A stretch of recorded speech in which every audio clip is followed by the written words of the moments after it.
وللايجيبشن امريكان فويس برضو، ولا زال الخير يتوالى هنا على الكونتينر. اول كونتينر طبعا ينزل من الجاليه المصريه هنا في نيويورك. واتقابلت مع المدام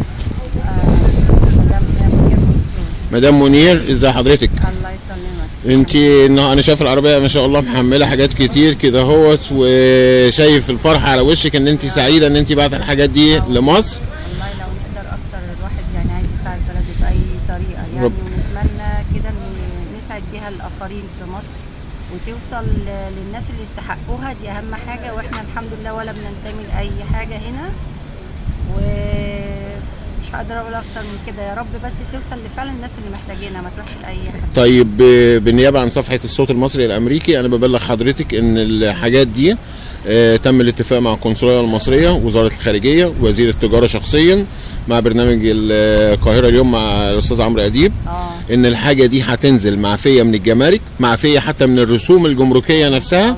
سياده السفير احمد فاروق هنا في القنصليه المصريه وطاقم العمل بتاع القنصليه بصراحه بذلوا مجهود كبير، جم معانا هنا عند الكونتينر. وزي ما حضرتك شايفه الكونتينر اهو، بصي ما شاء الله في ناس كتير واتملى، واحتمال كمان هنجيب واحد تاني اعتقد، لان في لسه وفي ناس عندنا يعني فيهم عندهم كراتين كتير.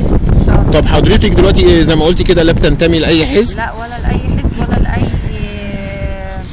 يعني ولا اي تيار سياسي ولا اي حاجه. انت حضرتك مصريه امريكيه بتحبي بلدك وبعت الحاجات دي. بعشق بلدي، بتعشقي بلدك. ربنا يحفظها يا رب. لو عايزه تقولي رساله للناس اللي في مصر تقولي لهم ايه؟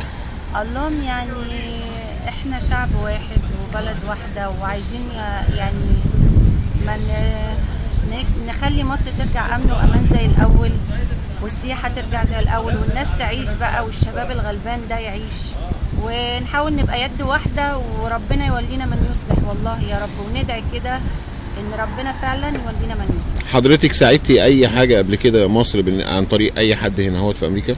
لا بصراحه دي اول مره. بساعد يعني مع كده لما دي اول مره ان انت يعني تنشطي كده وتبقي نشيطه في الجاليه، وحضرتك شايفك لوحدك